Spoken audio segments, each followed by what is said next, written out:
رکھے. اس طرح کی کنورسیشن ان کی جب سنی تو میں ان تمام چینلز کو وہ کر رہی ہوں کہ جنہوں نے مبشر لقمان جیسے انسان کو، غلیظ انسان کو موقع دیا کہ ان کے چینل پہ بیٹھ کے وہ ایز اے اینکر کوئی شو کرے یا ایز اے اینکر کوئی پروگرام کرے. پھر اس کے بعد مبشر لقمان نے میرے اوپر ایسے ایلیگیشن لگائے جس میں سے کسی کا کوئی ثبوت وثوق نہیں دیا. میں اگر کسی پہ بات کرتی ہوں تو ایٹ لیسٹ میں پروف تو پیش کرتی ہوں نا، میں بغیر ثبوت کے بات تو نہیں کرتی. میں بغیر اس کے مبشر لقمان کو مسئلہ مجھ سے اس لیے ہوا تھا کہ پہلے انہوں نے جہاز میں ہمیں بھیجا اور پھر جب ہم نے وہاں پہ ویڈیو بنائی، ویڈیو وائرل ہوئی، پھر ان کے لیے مسئلے لوگوں نے جب یہ کھڑے کیے کہ ایک اینکر ہو کے ان کے پاس جہاز کہاں سے آیا، تو انہوں نے اپنے پرسنل گرجز کی وجہ سے مجھے کرٹیسائز کرنا. لیکن اللہ کا شکر کہ میں پاکستانی تمام اداروں کو رسپیکٹ کرتی ہوں، میں پاکستانی تمام اداروں کا احترام کرتے ہوئے ان کو سلوٹ پیش کرتی ہوں، ان کو سلام پیش کرتی ہوں کہ اس نے جتنے بھی ایلیگیشن لگائے تھے اس نے مجھے ایف آئی اے نے اور ہر ایک نے جہاں جہاں پہ اس نے کیس کیا تھا انہوں نے اس نیت کو دیکھا، ساری چیزوں کو پرکھا، اینالائز کیا، وہ خود ہی جھوٹا ثابت ہوا اور میں ان تمام کیسز میں بری ہوئی جو انہوں نے میرے اوپر لگانے کی کوشش کی تھی یا مجھے مطلب لیٹ ڈاؤن کرنے کی کوشش کی تھی. لیکن عزت اور ذلت اللہ تبارک و تعالیٰ کے ہاتھ میں، جس کو اللہ چاہے عزت اور جس کو چاہے ذلیل کرے. اور میرے خیال میں جب حق آتے تو باطل ہمیشہ مغلوب ہوتے ہیں، کیونکہ یہ سارے باطل اور نام نہاد اور منافق لوگ ہیں. اپنی ٹی آر پی کے لیے کسی بھی حد تک گر سکتے ہیں. ان کو اتنی شرم، اتنی حیا، اتنی عقل نہیں ہے کہ ایک مرد کا کیا مقام ہے، ایک عورت کا کیا مقام ہے. ایک اتنا بڑا اینکر ہو کے ایک عورت پہ، میں اس کی بچی کی عمر کی ہوں اور وہ مجھ سے میرے بابا کی عمر کے، اور مجھ پہ اٹھ کے الزام لگا کے اور میرے ساتھ لڑائی جھگڑے اور فساد کرنے کی کوشش کر رہے. لیکن فتح کس کی ہوئی؟ ہمیشہ حق کی ہوتی ہے اور اللہ نے مجھے کامیاب کیا اور الحمدللہ میں اس کیس میں سے ہر میں سے بری ہوئی. تو میں یہ پھر مبشر لقمان نے مجھے ٹی وی چینلز کے اوپر، یوٹیوب چینلز کے اوپر بیٹھ کے کہا کہ میں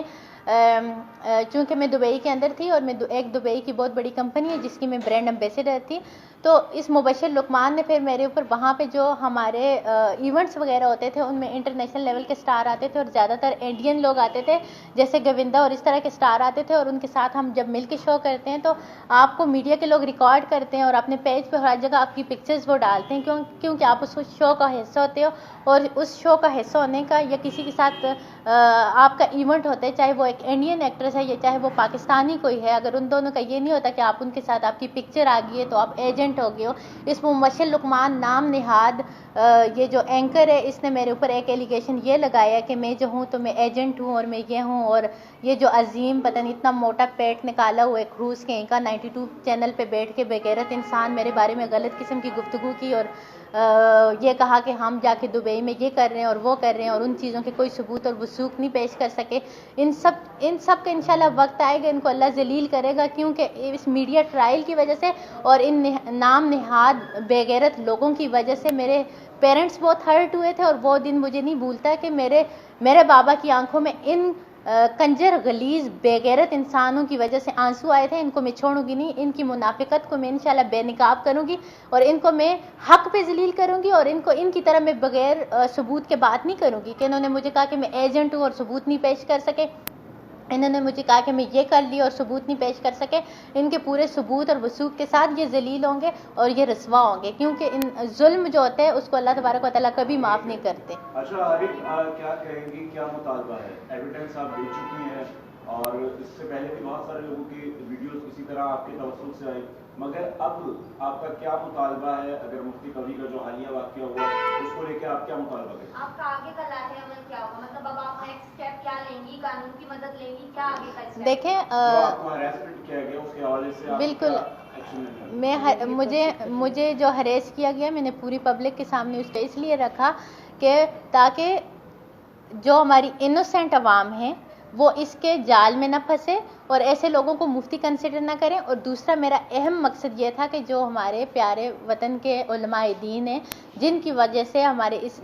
اسلام کی پہچان بھی ہیں، مفتی مطلب جو جن کے فتووں پہ ہم لوگ عمل پیرا ہوتے ہیں، ان لوگوں میں اور ان میں امتیاز ہو سکے کہ سچے لوگ کون ہیں، دین کی تبلیغ کرنے والے مبلغ اسلام کون ہیں اور منافق کون ہیں. دیکھیں یہ لوگ ہمارے دین کو نقصان نہیں پہنچا سکتے، نہ ان کی وجہ سے ہمارے دین کو کوئی نقصان پہنچ سکتے. ان کی وجہ سے چند لوگ ان کے پیچھے چل کے گمراہ تو ضرور ہو سکتے ہیں، لیکن اللہ تبارک و تعالیٰ ہمارے اسلام کا محافظ ہے. اللہ تبارک و تعالیٰ نے کہا ہے کہ اس قرآن کا نزول میں نے کیا اور میں اس کا محافظ ہوں. یہ ان یہود و نصارہ کی طرح نہیں ہو سکتے جو اپنی ڈیزائر کے لیے، اپنی خواہشات کے لیے چیزوں کو مطلب جو ان کو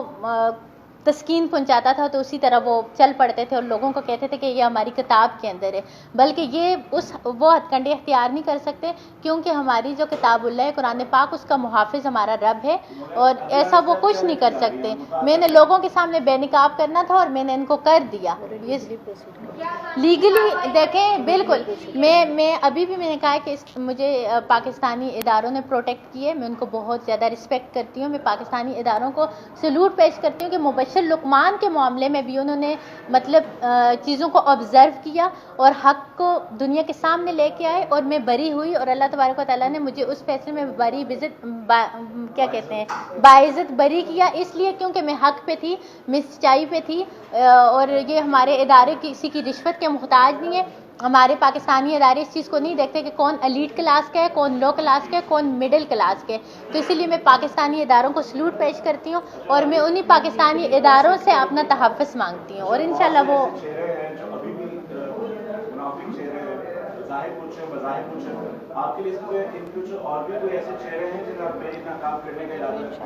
انشاءاللہ میں ابھی نام نہیں لینا چاہتی، بہت سارے ایسے لوگ ہیں جو ہماری پاکستانی عوام کے ساتھ کھیل کے ان کو بیوقوف بنانے کی کوشش کر رہے ہیں، لیکن ایسے لوگوں کو اگر اللہ نے مجھے زندگی دی تو میں نہیں چھوڑوں گی، ایسے لوگوں کو میں ضرور سبق سکھاؤں گی، اور ایسے لوگوں کو میں دنیا کے سامنے ضرور لے کے آؤں گی۔ پلیز نفاق سے بچو۔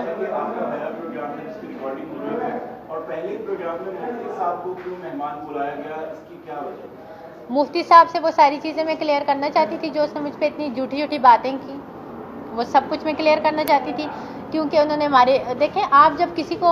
کے اوپر جھوٹ بولتے ہو، بہتان لگاتے ہو، الزام تراشی کرتے ہو، تو آپ کا حق ہے کہ آپ اس کو فیس کرو، اور مجھے غیبت کرنا، مجھے چمگوئیاں کرنا، مجھے کسی کے پیٹھ پیچھے وار کرنا نہیں آتا۔ مجھے اگر کسی سے مسئلہ ہوتا ہے تو میں اس کو اپنے سامنے لا کے بٹھانے کی ہمت، سکت اور جستجو رکھتی ہوں۔ مجھے اتنی اللہ نے ہمت دی ہوئی ہے، اور اس کو لانے کا، اس کو بلانے کا مقصد یہ تھا کہ شاید وہ اپنی اوقات میں رہ کے باز آ جائے، لیکن وہی کہتے ہیں کہ جو بے اوقاتے ہوتے ہیں، یا جن کو اپنی عزت نفس کی کوئی پرواہ نہیں ہوتی، اور جن کو مطلب صرف جاہل لوگ ہوتے ہیں، وہ ہر جگہ جاہلانہ حرکتیں کرتے ہیں۔ مفتی صاحب کی طرف سے کہا جا رہا ہے کہ آپ پر وہ لیگل ایکشن لیں گے آپ کے بعد، تو آپ کیا ان سے پہلے کوئی لیگل ایکشن اس طرح لے رہے ہیں کہ آپ کے پاس سارے ایویڈنس ہیں؟ اگر آپ کوئی بالکل مفتی صاحب بھی اس پاکستان کے باشندے ہیں، ان کو پورا حق ہے، وہ جائیں لیگل وے سے اس کو پروسیڈ کریں، ان کے پاس جتنے بھی حقائق ہیں جا کے پیش کریں، اور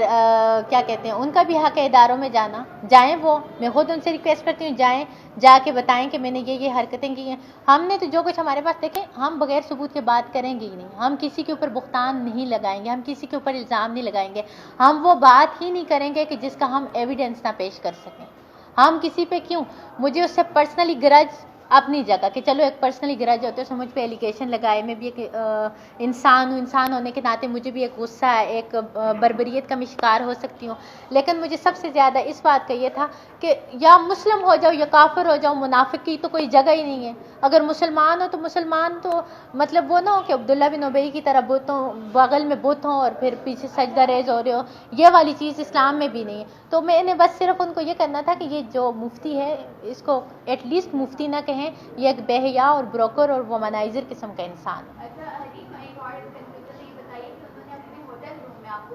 انہوں نے مجھے نہیں بلایا تھا، بالکل جھوٹ بول رہے ہیں، ان کو میں نے رہائش دی تھی اور ان کا ہوٹل روم میں نے ریزرو کروایا تھا، وہ میرے گیسٹ تھے، ان کی ہر چیز کی رسپانسبلٹی میں نے اٹھائی تھی، اور سارے جس جگہ وہ ٹھہرے تھے، جس ہوٹل میں وہ ٹھہرے تھے، وہ کہہ رہے ہیں ان کو ایئرپورٹ سے میں نے پک کیا تھا، وہ اس بات سے منکر ہوئے، ان کو ہوٹل میں نے ٹھہرایا، وہ اس بات سے منکر ہوئے، ان کو میں نے ٹکٹ دی، وہ اس بات سے منکر ہوئے، ان کو میں نے پے دیا، وہ اس بات سے منکر ہوئے۔ شکر ہے آپ کے پاس ہر چیز کا پروف اور ثبوت ہوتے ہیں، اور میں نے میڈیا کو سارے پروف، سارے ثبوت، سارے ایویڈنس دے دیے،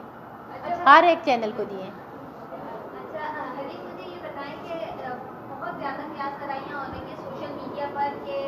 آپ نے بھی ابھی ذکر کیا تنویر بلوچ والی بات کا، تو اتنا بڑا آپ نے جب اسٹیپ لیا ہے تو کیا آپ اپنے آپ کو محفوظ محسوس کر رہی ہیں یا آپ کسی قسم کا اپنے لیے کوئی تحفظ چاہتی ہیں؟ میں ان لوگوں سے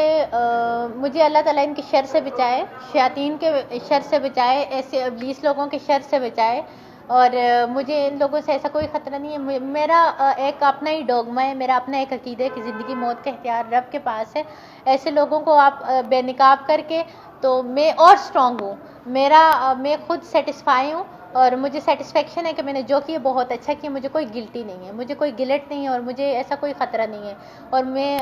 ایسے لوگوں سے نہیں ڈرتی. سو کالڈ واقعی میں آپ بھی تھیں, آپ کچھ کہنا چاہیں گی کیونکہ ان کا یہ بھی کہنا ہے کسی چینل پہ بیٹھ کے کہ وہ تھپڑ آپ نے انہیں مارا ہے, حریف نے نہیں, تو کیا کہیں گی؟ اور کیونکہ پورے واقعے میں آپ بھی جڑی ہوئی. ہاں بالکل یہ بات صحیح ہے کہ ان کو تھپڑ میں نے لگایا تھا, کیونکہ حریم تو چلیں ہوسٹ تھی, انہوں نے بلایا, ان کے گیسٹ تھے, ان کے اس حریم کے ساتھ جو بھی ان کا ریلیشن تھا, گیسٹ ہوسٹ کا جو بھی تھا, سارا کچھ تھا. میں اس معاملے میں بالکل بھی نہیں تھی. اور وہ جب اس کے شو کے بعد جب گیدرنگ میں بیٹھ کے کھانا کھا رہے ہیں تب وہ سب کے سامنے مجھے بیٹی بیٹی کہہ کے بلا رہے ہیں کہ بیٹی میری تسبیح پکڑا دینا, یہ وہ. اور بعد میں جب وہ ان کو روم میں چائے دینے جا رہے ہیں اور ہم لوگ وہاں پہ گئے ہیں تو تب وہ مجھ سے نازیبا قسم کی بات کر رہے ہیں. تو یہ تو بالکل منافقوں والی بات ہوئی, اور میرا اتنا ٹیمپرامنٹ نہیں ہے کہ کوئی بھی مرد اٹھ کے مجھ سے غلط بات کرے. تو اب آف کورس مجھے غصہ آیا, میں نے ان کو تھپڑ لگا دیا. اچھا عائشہ, کیا آپ اپنے حق کے لیے آواز بلند کریں گی؟ ماضی میں بھی اور میرا خیال سیکشول ہیراسمنٹ کے بہت سارے واقعات سامنے Exactly. میرا خیال یہ ہے, مگر آپ کے ساتھ پہلی بار ایسا واقعہ ہوا ہے اور کیونکہ آپ مفتی صاحب کو نہیں جانتی تھی, تو آپ کا کیا رائے عمل ہے, کیا کرنا چاہتے ہیں؟ میرا خیال ہے کہ جس طرح کے پروف ہم نے میڈیا میں دیے, سب کچھ دیے, لوگوں نے دیے, اتنی انسلٹ اس مفتی کے لیے کافی ہے, وہ آگے کے لیے سبق سیکھ جائے گا. لیکن پھر بھی ایسا کرتے تو اس کی اپنی مرضی ہے. نہیں سدھریں گے, کیوں نہیں سدھریں والی چیز نہیں, کیوں نہیں سدھریں گے؟ کہ پہلی دفعہ جب میں نے ان کو مارا تو یہ دیکھ رہے تھے سب, وہاں کے ویٹر بھی دیکھ رہے ہیں, جوتے اس کو مارے ہیں, اس کو شرمندگی نہیں, وہ ہنس رہا آگے اس کو شرمندگی ہنس رہا آگے سے, تب مجھے غصہ آیا, تب میں نے جا کے اس کو تھپڑ لگایا. میں نے ابلیس کہا ہے, بالکل ابلیس کہا ہے. میں نے کہا دیکھیں کوئی ری ایکشن نہیں ہے, کہتے ہیں میں نے فلاں فتویٰ اور فلاں پتہ نہیں مدارس اور فلاں فلاں فلاں جگہ سے پڑھا اور فلاں فلاں پڑھا. تو میں نے کہا کہ ابلیس کے پاس بھی بہت نالج تھا, اگر دیکھا جائے تو پوری کائنات میں, لیکن وہ گمراہ ہوا. مشروب مغرب پینے کا ڈاکٹر نے ہدایت دی ہے, میں بھی ایسے ڈاکٹر سے ملنا چاہوں گی جو کہتے ہیں کہ الکوہول آپ کی صحت کے لیے اچھی ہے. میں ایسے ڈاکٹر سے ملنا چاہوں گی کہ جو کہتا ہے کہ الکوہول آپ کی صحت کے لیے اچھی ہے. اچھا, یہ بہت ساری باتیں ہو رہی ہیں چینلز پہ, الگ الگ ویوز آ رہے ہیں لوگوں کے پاس. کوئی کہہ رہا ہے کہ آپ نے تھپڑ لگایا, کوئی کہہ رہا ہے عائشہ نے تھپڑ لگایا, کبھی کوئی کہہ رہا ہے انہوں نے جوتے مارے تھے, اس کے باوجود اس نے بدتمیزی کی, باز نہیں آیا, تو پھر جا کے میں نے تھپڑ لگایا تھا, جو کہ انہوں نے ریکارڈ کیا. جوتے مارنے والی ویڈیو آپ نے جوتے میں مار رہی تھی تو یہ ویڈیو نہیں بنا سکی, وہ تو میں ان کاموں میں تیز ہوں, جلدی جلدی کیمرہ آن کر لیتی. میں ایکچولی اتنا میرا مائنڈ نہیں تھا, ایکسپرٹ نہیں ہے نا, لیکن ہاں تو اب میں مار کے دوسرے ہاتھ سے وہ نہیں کر سکتی تھی.